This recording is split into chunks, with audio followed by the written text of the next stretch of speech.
And welcome those of you who are here to our session on what to do when trauma shows up at work. And thank you for taking the time to learn about this really important topic. We're going to be covering a lot of ground today. So we'll be covering a wide variety of things. This is going to be pretty interactive as well. So first opportunity for interaction, just to kind of get us grounded in the frequency with which people in our society experience a trauma. On average in the US, and please put your answers in the chat, of these 3 adults, how many of them had a traumatic childhood event? Put your guesses in the chat. Deb says 2. 3. Yeah, well, sometimes. Yep. So of the people here, based on US data, 2 out of 3 adults had a traumatic childhood event. Now, that's just as children. Average in our lifetime, it's on average about 70% of us will experience at least one traumatic event.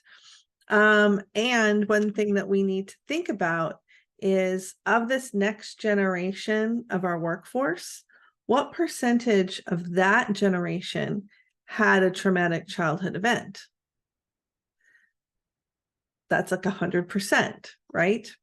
So we have a new generation that's coming in that has had an event that was scary for them when they were children. And we're going to talk about what all that means here as we get into it. So who am I? My name is Dr. Alessandria Plizzi. I run a company called Verdant Consulting, and we focus on workplace mental health and helping organizations create healthy and thriving teams. We have almost a little over 80 affiliates around the globe, one of whom is the fantastic Emily Jones, who is here to join us today. Emily, do you want to introduce yourself?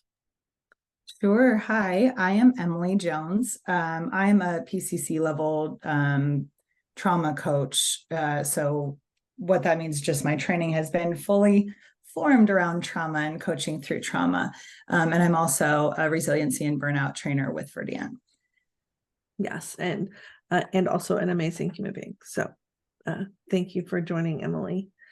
So today, what we're going to do, our goals are really to help orient people to these concepts of trauma, recognize how it can show up at work. There are a lot of things happening in the world right now that could be activating trauma, or that could be creating secondary trauma experiences for people. And so for us to be more informed and create more healthy workplaces, it's useful for us to understand what that is, identify actions that we can take, and understand reactions to avoid. So those are going to be the main 3 things we're going to cover today. This is going to be about becoming informed about trauma and not about trauma in and of itself. So we're not going to be talking in too much detail about what traumas are, or what is or isn't a trauma. And one of the things, because we're still talking about trauma, one of the things that I wanted to make available for everyone was what I call our safe spaces activity. And so this is just, if you find that you are feeling activated, or that there's maybe more than you can handle, you need to take a break. I've just put this PDF in the chat that you can download. It has activities, things like connect the dots and mazes and breathing activities, different ways that you can just step away and create some space for yourself in case you need it. Emily, can you speak to, I know I'm putting on the spot and this wasn't part of what we talked about, but can you speak to why it's important to listen to that and to take those pauses? Sure. So one of the biggest things with trauma is that, sorry, I'm going to close my window here real quick. One of the biggest things with trauma is that it really overwhelms our ability to cope. It really puts us into the back of our brain right here, where we are keeping ourselves safe and making sure that we can take the most direct path to safety. And so when we choose to calm ourselves, to take a break, to create safe spaces, we can come back to that thinking of executive functioning and creative reasoning and being able to problem solve. Thank you. And we'll talk a little bit about the brain. One thing that's a good kind of reminder is if we're focusing on things like language, anything that's in what is kind of our prefrontal cortex, anything that's like bigger, strategic, more thinking, that then we can try to get out of that hijack that Emily talked about. All right, so let's just start with, what is trauma? Why are we hearing about trauma so much? What does it mean? How do we define it? And the thing is, you're Deborah and Desiree, you're both very welcome for the handout. So trauma is very unique and very personal. So what may be traumatic to one person is not necessarily traumatic to another. And 6 out of 100 people, so about 6% of our population, experiences post-traumatic stress symptoms following a traumatic event. So just because you had a traumatic event doesn't mean it goes all the way to PTSD, but it does have an impact on our brain. So this is when our brain believes we are either going to be physically or emotionally threatened, that our safety is going to be threatened, and it exceeds our ability to cope effectively. And so it doesn't matter if it's quote unquote real, it's what our brain perceives. And remember, our brains evolved over 200,000 years to do one thing, and that's keep us safe. And so our brain doesn't understand real versus imagined threats. Hi, Desiree. So trauma response increases when there's a lack of personal control or a compassionate witness, somebody who can help us cope with those situations. Now, I told Emily the story of how I almost drowned when I was about 8 years old. But then I stood up and I realized that the water was this deep. So that's an example of where that would have been a traumatic event, but situation changed because I stood up, right? So it just depends on the context and the experience that you have, whether or not it becomes quote unquote traumatic. And of course, we have big T traumas that we always think about. And then there's small T traumas, things like being exposed to people who are going through traumatic events is a type of trauma in and of itself, called secondary trauma. So what happens with the brain when we experience trauma, especially during the time our brains are developing, is it impacts 3 things. It impacts how we respond to stressors in the future. So it can impact that. So we tend to have bigger emotions, bigger, more dramatic responses. Our sympathetic nervous system, that's what activates that fight, flight, freeze, or fawn response, those traumatic responses. So those tend to be more kind of hair triggered and more easily accessible, so to speak. And then finally, the other piece is that we have all of these chemicals that are produced when we experience stress.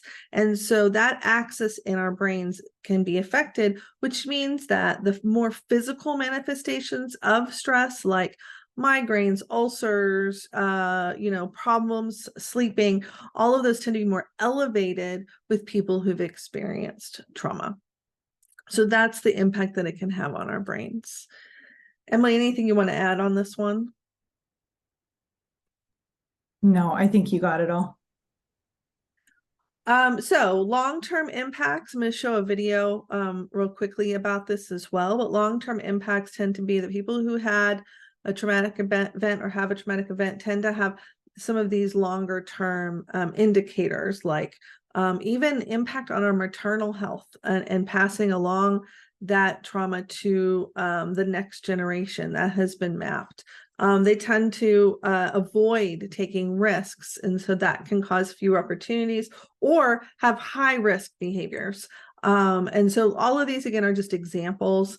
It's not guaranteed that if I had a traumatic event, I do these things, but these tend to correlate to traumatic events that have happened in our past. And it doesn't just have to be as children. So we know that, our brains can be impacted by a wide variety of things. Workplace bullying is an example of a traumatic event. Another study I saw that I thought was just fascinating was cyber attacks. So they did research studies on people who work in cybersecurity following a cyber attack, and many of them had the same post-traumatic stress responses as people who had managed physical attacks. And so again, our brains don't know the difference. Our brains, they respond as they've evolved to do, which is to try to keep us safe with coping mechanisms that maybe were helpful at one point, but can lose their impact over time. Can I add one thing to that, Al? Please do. Is when we respond through a trigger, right? Even if we don't know why we're being triggered in the workplace, somebody says something in a certain way or a specific word is used and we respond in a defensive manner or an angry manner. That's something that can show up in the workplace as well and can really impact our workplace relationships. Yeah, and we're going to talk a lot about some of those symptoms and how to respond to them. Yes, mass layoffs does it right. Let me tell you, I went from one company where we had layoffs probably about, it was kind of like one person disappeared every other day, being laid off. And then I changed jobs and I just kept waiting for that shoe to drop, right? Because I was just so acclimated to that. So that absolutely can impact us. But lots of people continue to be affected by trauma, sometimes long after it happened. For most of us, traumatic or adverse childhood experiences like these affect our body's response to stress, affecting our physical health as well as our mental health. The impact of trauma can also make it harder for us to learn and to realise our full potential.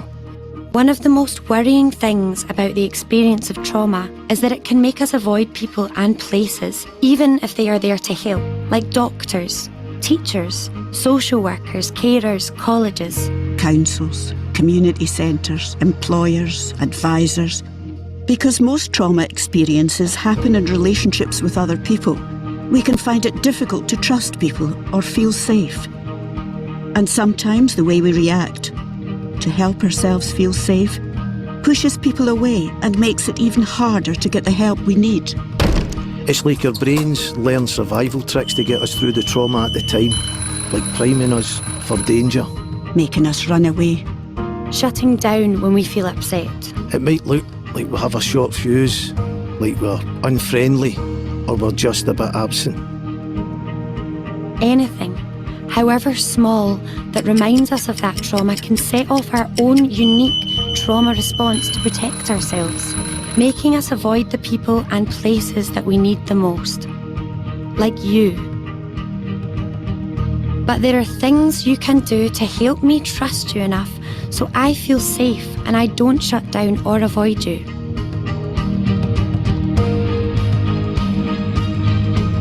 You can offer me a different relationship that doesn't remind me of the one I had when I was a kid. One where I feel safe, I feel empowered, and I have choice and control over what happens to me. One where we work together and I can trust you. This is called being trauma-informed in the way you work. So some of the key things that were captured there in that video, we're going to talk about. We're going to talk about what that means to be more trauma-informed, and to provide different choices for our workforce. So what are some behaviors that we could see? You saw some examples in that video that are potentially as a result of trauma. So tardiness, absenteeism, conflict with supervisors or problems with authority. I mentioned explosive emotions before, a history of high turnover, quitting, rejecting help or any attempt to connect, becoming detached or disengaged. And so what's happening behind this is some of the coping mechanisms that have been learned and embedded in the brain. And what we're trying to do is understand that, not where it's coming from or why, but understand that there are certain behaviors we can do that will help, like they said in the video, create a different relationship, create a different and more effective way of being. And so just understanding that there's more going on when we see these behaviors potentially than we may know about. And so it's about us really being comfortable questioning our own assumptions and our own biases so we don't jump to conclusions about these things. So does that make sense so far, everyone? If you're tracking with me, give me a little exclamation point in the chat. Or a nod. Thank you, Desiree. Oh, thank you. Thank you, Deborah. Okay. All right.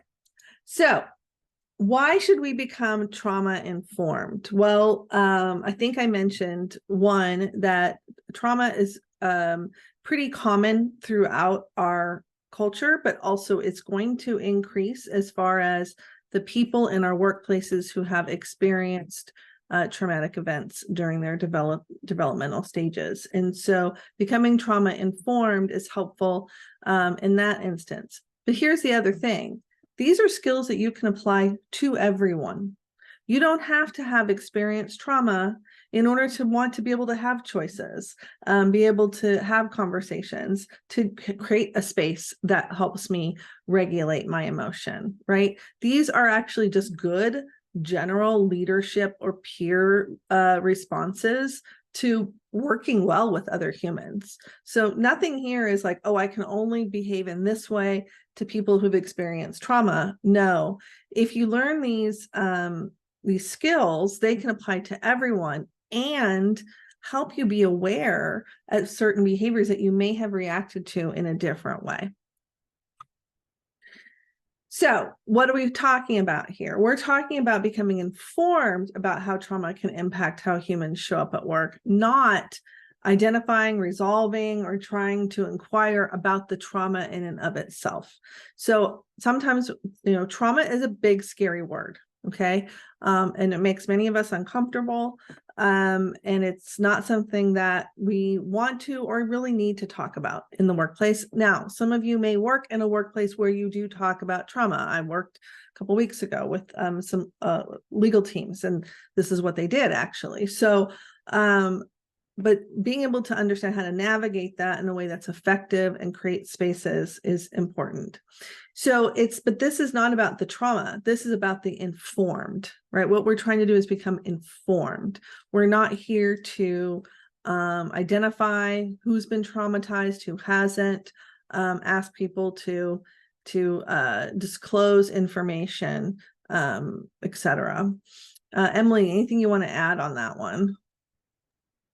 Sure. So with trauma, one of the things that can reduce trauma is having a compassionate witness. And what that means is not that you know exactly what happened in the trauma or that, you know exactly what to say, but it's more about creating a safe space to ask the person what they might need. Being able to be in the present moment and really understanding day to day, this thing may come up and how it impacts their daily work, not necessarily like the situation at hand. So just knowing that this is in trauma informed is not about perfection. And I think one of the reasons people get so nervous when hearing the word trauma is like, oh, it's too big. That's for a mental health professional, which like the trauma itself, sure. But on a day-to-day human level, being able to say, what do you need? How can I be here for you? And what space can I create to make this just a little bit easier? And the other thing is that chances are, and we'll talk about this later, some of the behaviors you see are also going to potentially activate you, right? So that's not like, oh, they're being, so sweet and I just want to care for them. Now, usually there's some kind of behavior that is off-putting, as you saw in the video, and we'll talk about some more. So this is about how do I prepare and recognize what that behavior is, so that I can respond in a way that's healthy and helpful. Can I So add- I'm so ahead. sorry. Can I add one more thing? yeah. Is just with the care part of it, sometimes there is a fawn, response where the person is very wanting to please.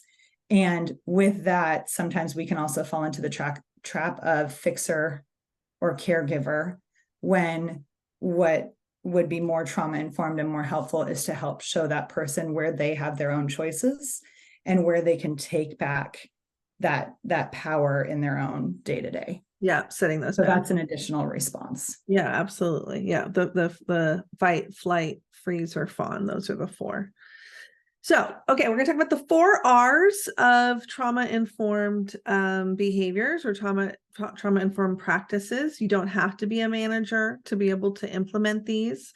These can be helpful no matter what role you're in. And the first one is realization, just realizing that trauma is a thing. It impacts people, it changes their brains, and sometimes what we see is not necessarily what's happening under the surface, right? So it's about understanding and really building that informed part, right? So we know that trauma comes in many forms. There's a wide variety of things that can be diagnosed as trauma, or can actually have traumatic impact on us. Not all trauma looks the same. And here's the other thing: change is not linear. Just because something happened a while ago, or I didn't respond to it right away, it doesn't mean that it may not come up for me. And here's the big one, and this is kind of the mantra that pretty much we talk about every single day at Verdant, which is that we are the same person whether or not we're at work or at home, especially given that most of us do work from home, right? Many of us do. So being able to understand that you don't have the ability to turn off emotions, maybe you mask those emotions, but those emotions are still there no matter where you are. And so the more we can recognize that and then realize how do we navigate that, the better off we are, versus just going shaming ourselves or shaming others for having the feelings at all. So that's the realize component. So you left in the middle of a meeting. So I have PTSD. I didn't know you served in the military. I didn't, but civilians get PTSD too. Well, yeah, I guess they could. What percentage of people with PTSD do you think are civilian and have never been in the military? I don't know, maybe 1%. Try somewhere between 92 and 96%, depending on which study you cite. Can hardly believe that. And why did you take a step back when I told you I had PTSD? No, I didn't. Yes, you did. I watched for it. It's the most common reaction I get other than people thinking I was in the military. Well, it's just that people with PTSD are often violent, have anger issues. Well, yes. Did you know that PTSD is actually an anxiety disorder? People think it's an anger disorder because of how it's been portrayed in TV and movies. And anger and violence can be symptoms. It's one of the least common manifestations, and it usually only comes out after all other emotional expressions have been exhausted and the person still feels trapped in the situation that's triggered them. So how does a civilian get PTSD? Well, some of the most common causes are sexual harassment and assault, and of course there's domestic abuse, which can be either emotional or physical or both. But most people don't realize how common it is caused by toxic work environments with unsupportive HR departments.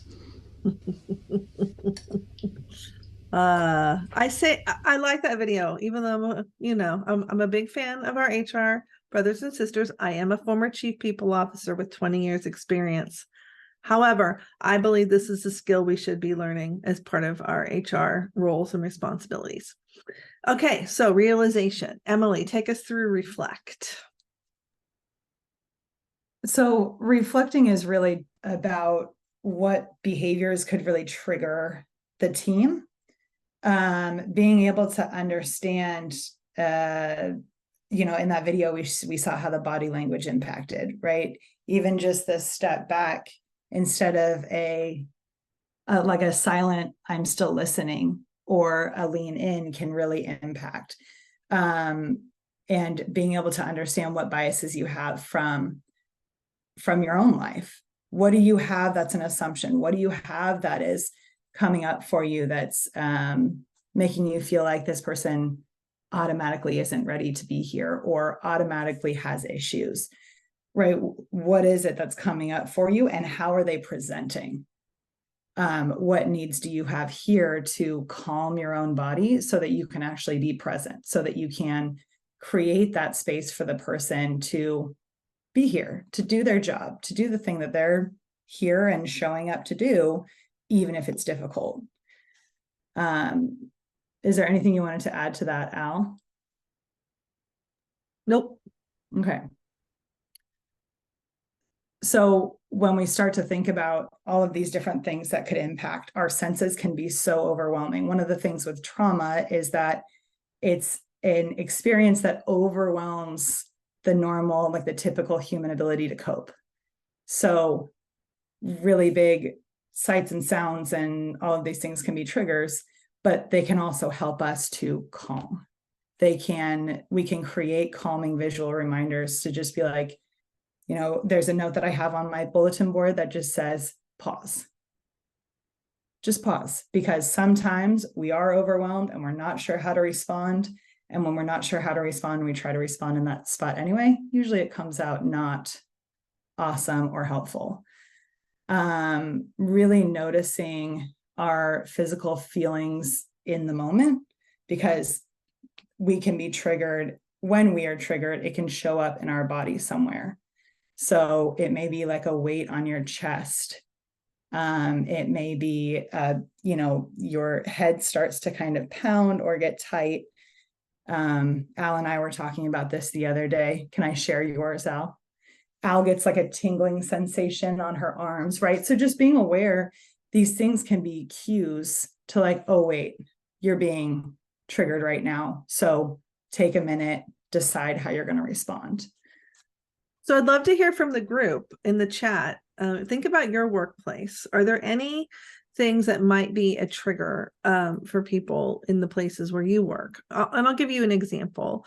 Thanks, Abby, for that.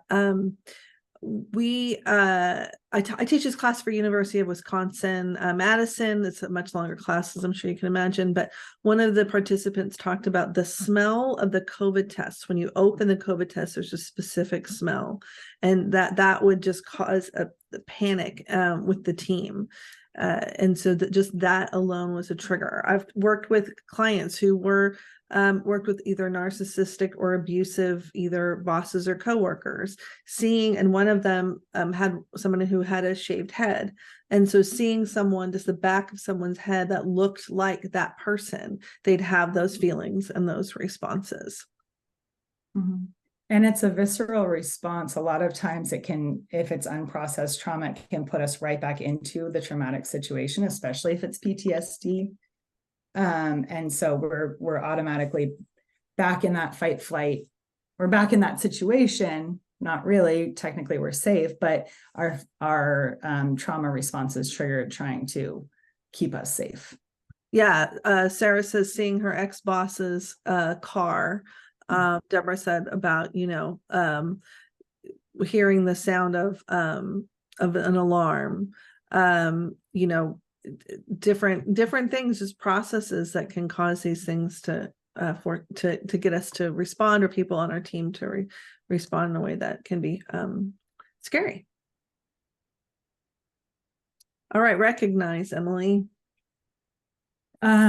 So part of these things are, what I had already talked about, recognizing the feelings that are in your body.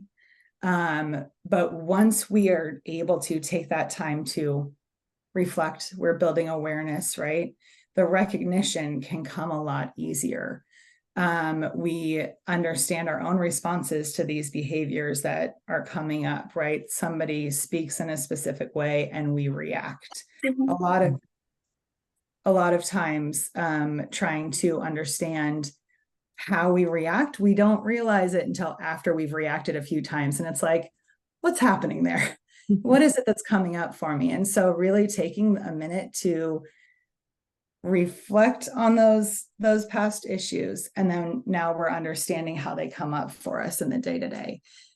Each one of these is like a chance to understand what's behind that and to change it the next time. The more that we practice this in a calm brain, the more it will come to light in a trauma situation or a reactive situation.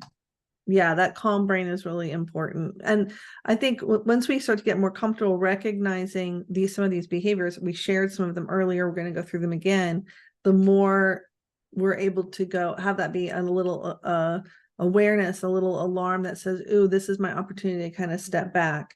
I was recently I was reading through, I belong to one of these Facebook groups, and they were talking about someone who at work had shared about being diagnosed with PTSD and had a panic attack in the person's office.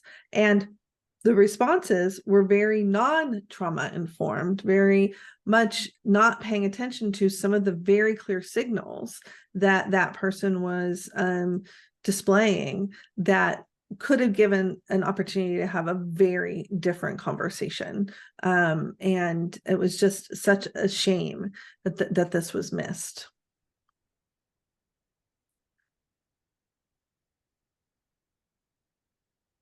Do you want to do this one? We do this one?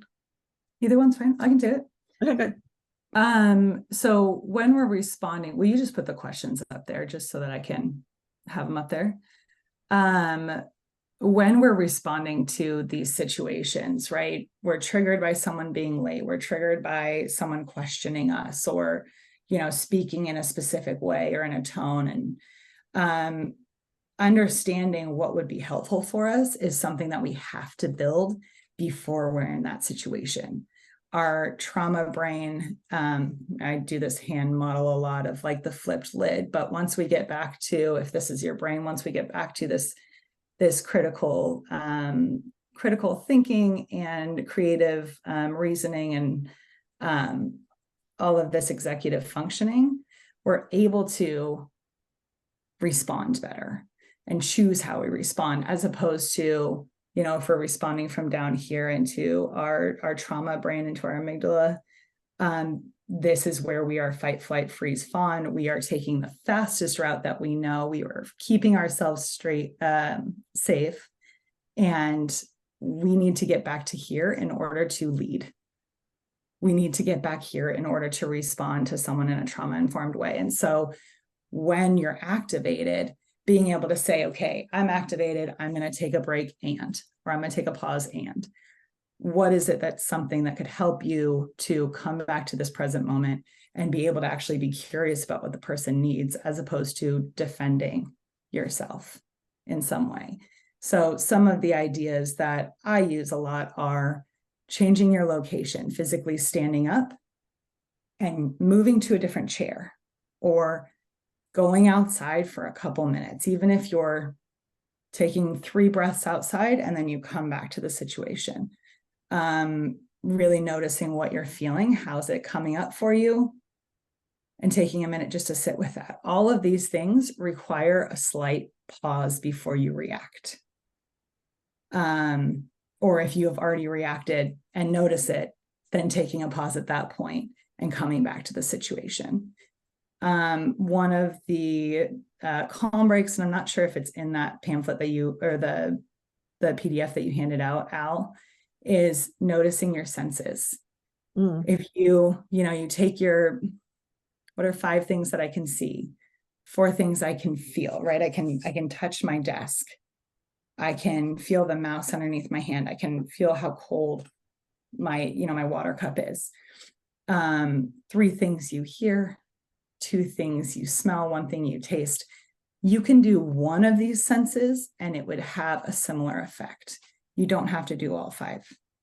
It's totally up to you. And none of this is exact, right? This is all dependent on what you need. So I really am curious what else would help you guys come back to the present moment, or if there's anything you guys have figured out to be able to go from activated to, okay, I'm back in the present moment.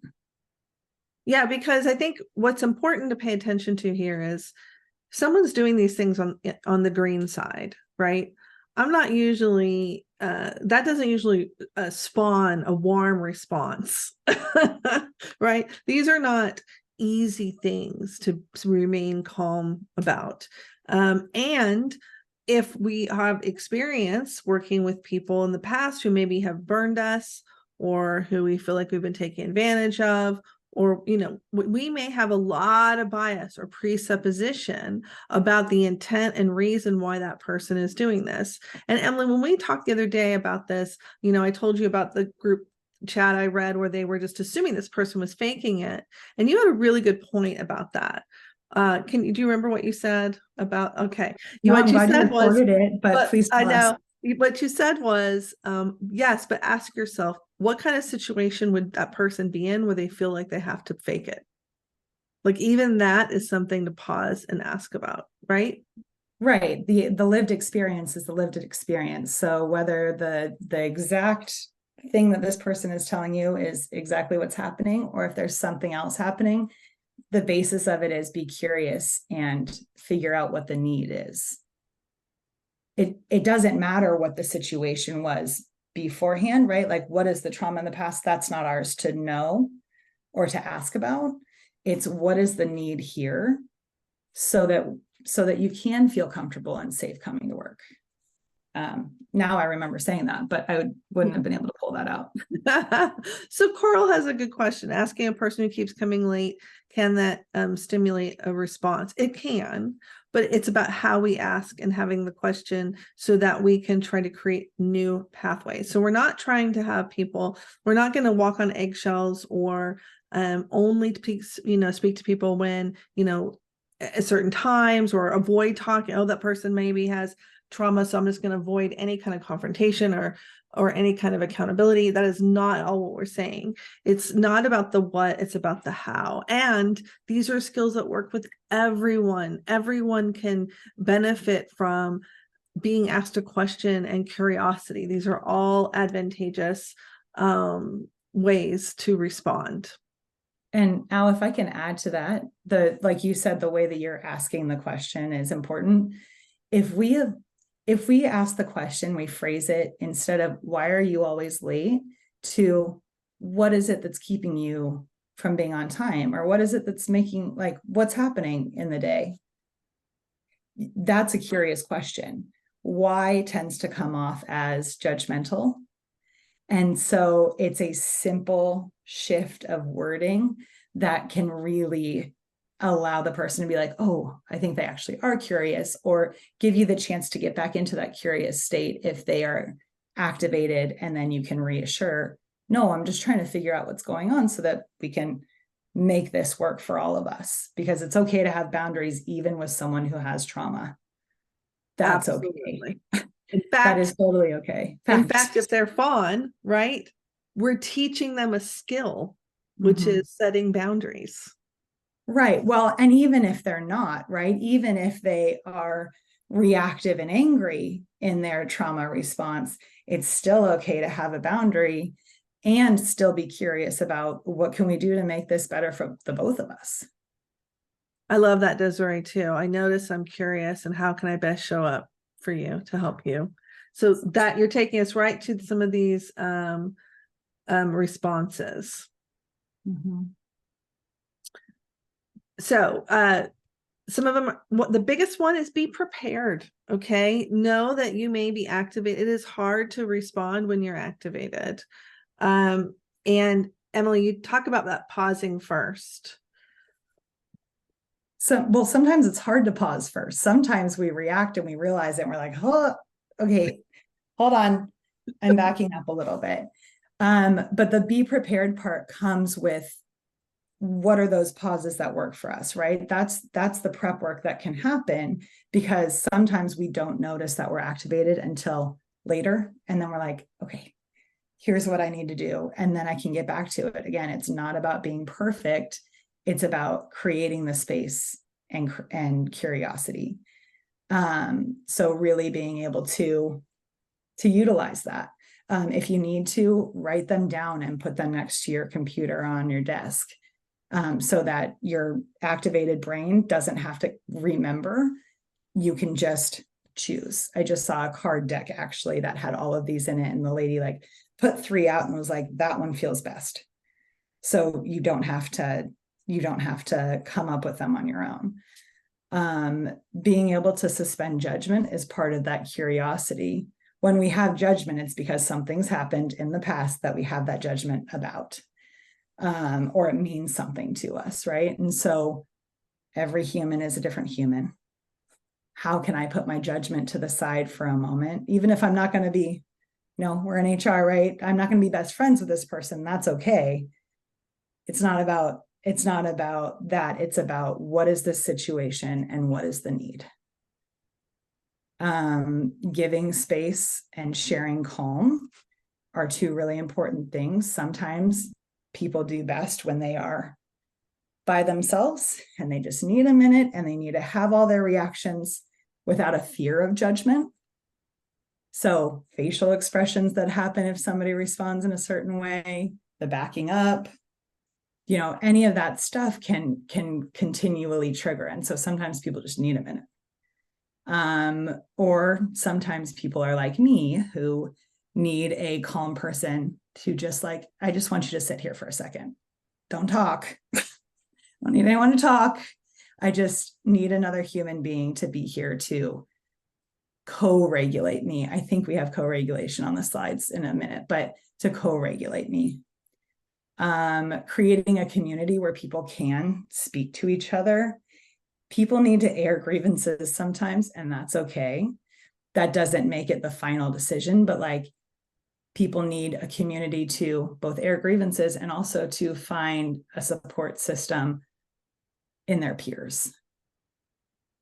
Establishing trust, especially when it's with HR and leadership, so that they can feel confident bringing up issues or showing up to work as they are and not trying to hide things. When we are in that trauma state and we try desperately to mask what's happening, a lot of times we fumble, and that's also where burnout can happen, is when we're trying to mask and we're trying to do all these things, but we're not taking care of ourselves and we don't feel safe bringing it up.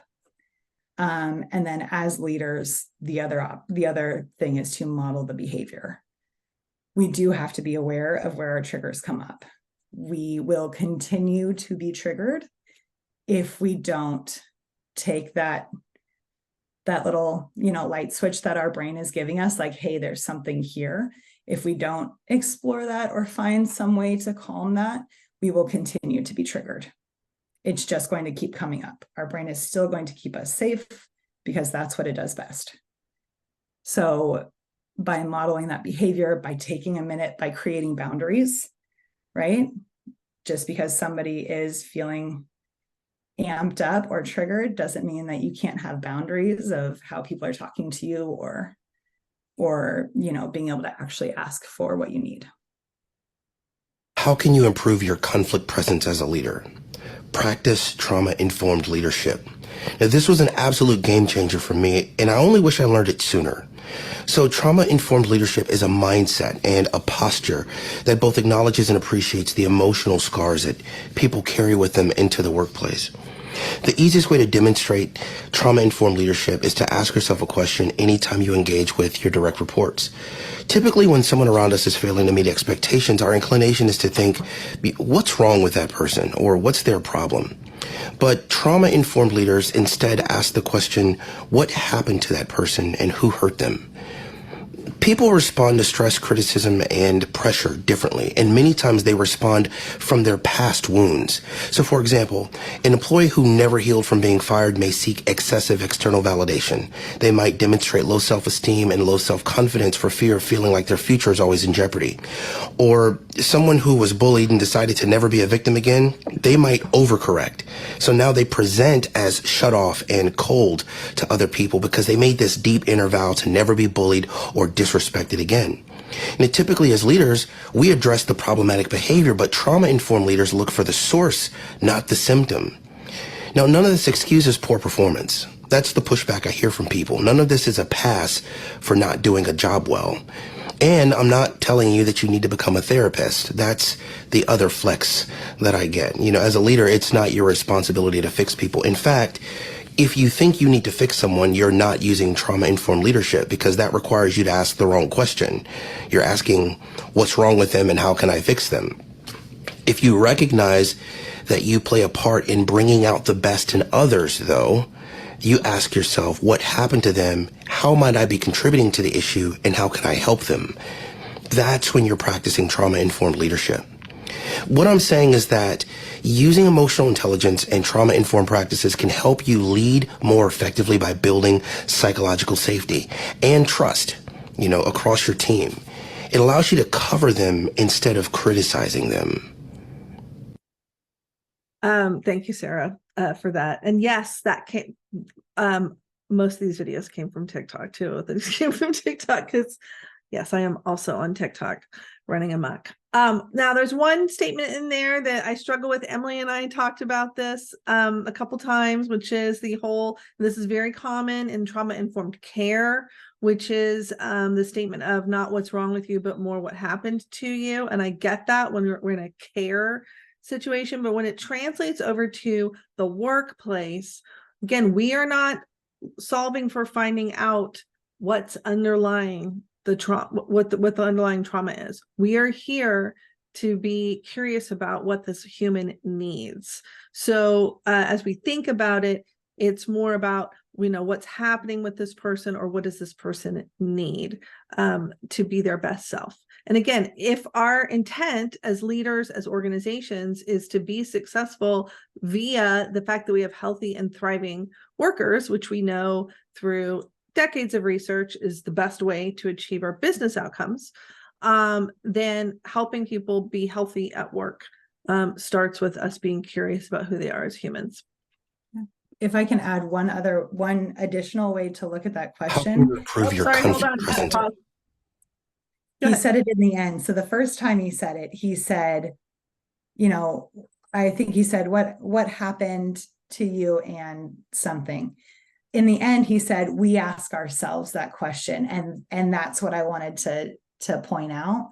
It's okay to ask yourself that question because it promotes curiosity. You wouldn't ask that question to the human that's experiencing any issue, right? So, man, I wonder what happened in their life to make them feel that way. I wonder what they need now.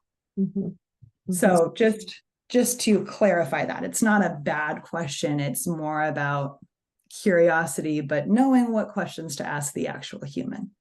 Yep. And it's to Sarah's point in the chat, it is really hard to be curious if you're activated, which is why preparation is an important part of being trauma informed as well. So, what I highly recommend is start with building your bank of questions. And Emily had some great examples. Do you want to talk through some of those simple ones? Yeah. So sometimes I put these up and people are kind of like, what are you talking about? One of the things with a trauma activated brain is that it's really hard to answer the question of what do you need? How can I help you? Right? A lot of times that question is like, I don't know, right? That question itself can be activating if we're not sure we're in a safe space. So starting with something small to allow them as like a warm-up question, right? If you're in a new group meeting, you sometimes have warm-up questions. It's the same thing. You want to get people talking, but you also aren't going to dive into like the main event right away. So if you're in person, like, hey, do you want some water? Do you need anything for your seat? Only ask one of these questions. You're not asking all of them, right? Because that's overwhelming. So choose one, but allowing yourself just a minute to connect with the human, to find some point of connection before diving into the bigger topics. Even like, what have you done today, right? Not even, hey, how's everything going today? Or how are you feeling today? That requires a lot of effort. Oh, what have you been doing today? Is a lot less deep in your feelings.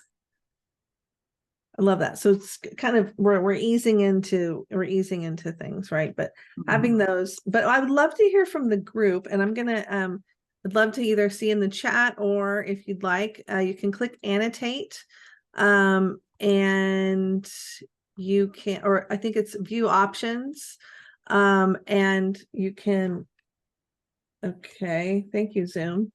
You can type them on the screen if you'd like, or just pop them in chat. What is a go-to question that you use for when you find that you want to start becoming curious? You want to get people to open up, or you're looking to kind of get people to get into a place where they can, you know, be in their, would you call it, their executive functioning can come back into place. Definitely. And I'd also like to point out that Desiree had a really great comment earlier, because it was showing a point of connection and it was asking the question. So she said, I noticed and I'm curious, you know, whatever is happening today, and how can I show up for you to best help you succeed? So it's allowing a point of connection of like, hey, I see something's happening here. You know, what's coming up for you, or what do you need today? So I thought that was really great. Oh, I like that, Sarah. What is your internal weather system?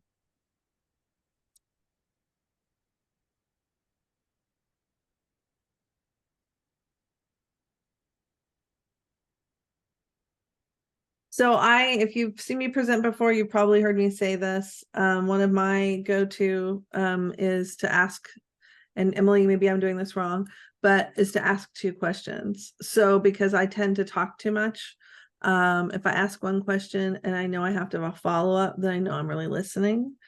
But another one is to say, hey, would you mind taking a deep breath with me for a minute? I need to just kind of, I want to be present with you right now, but I'm feeling like I can't. So what will you join me in this? Yeah, that's awesome. And that's part of that co-regulation, to allow someone, you know, allow someone else to be regulated by you in a positive way.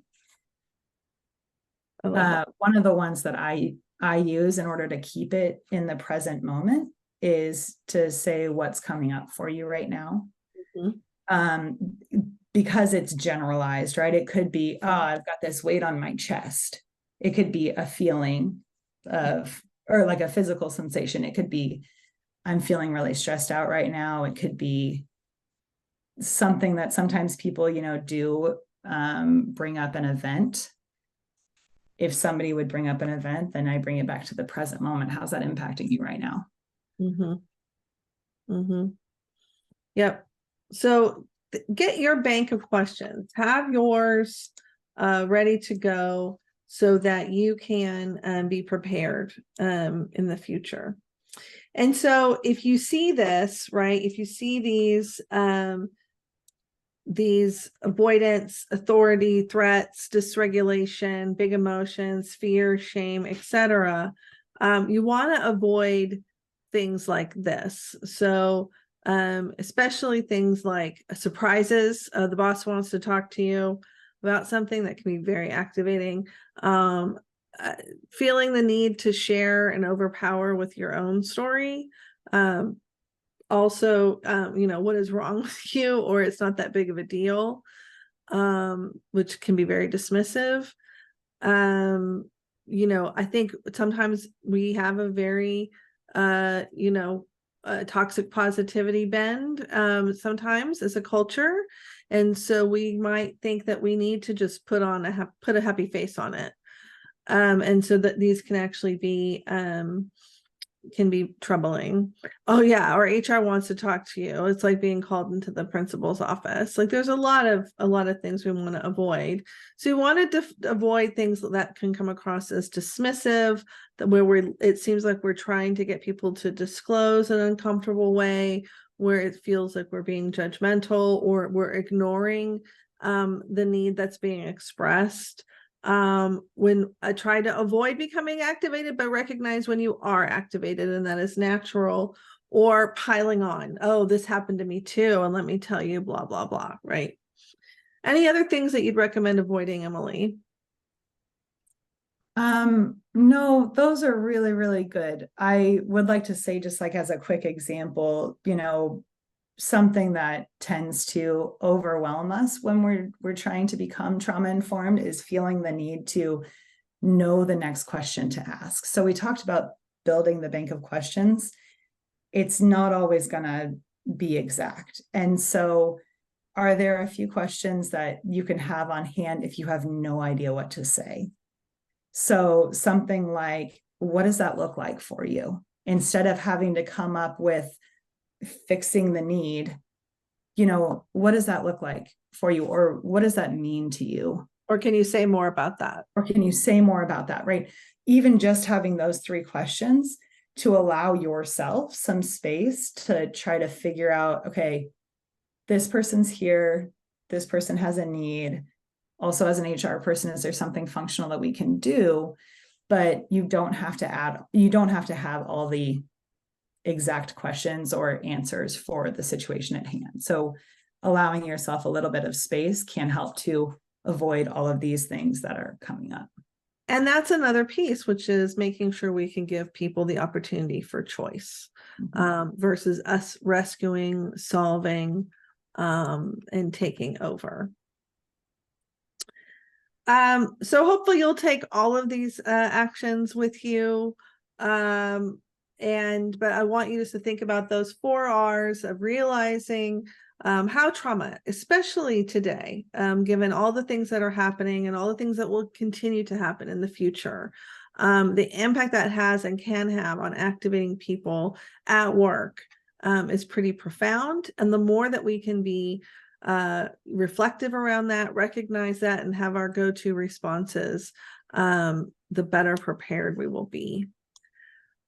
So with that, I want to open up to you guys have been great, so interactive. Thank you for all of the interaction in the chat. Any questions anyone has, please share those. Again, we've talked about how to recognize trauma at work, identifying what actions to take, and some things to avoid.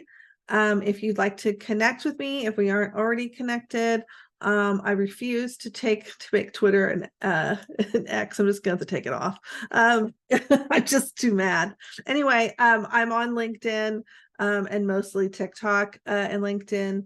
But feel free to sign up for our newsletter. We have topics on this and other workplace mental health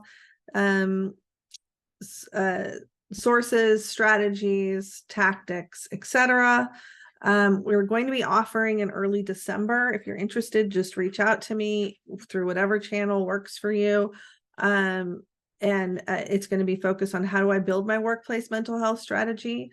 So we're going to be doing a boot camp around that, completely free, for people who are passionate about this work, because we're here to support you make workplaces better. And of course, you can connect with Emily. She's amazing. And also available on LinkedIn. Yeah, probably the best spot. Thank you so much, everyone who took their time out of their day to learn about this topic. I am just impressed that you took time to really help learn about how we can create better workplaces for our humans. So thank you so much. So I want to give you my appreciation and gratitude for taking the time. And with that, thank you so much and have a great rest of your day. Take care of yourselves. Bye.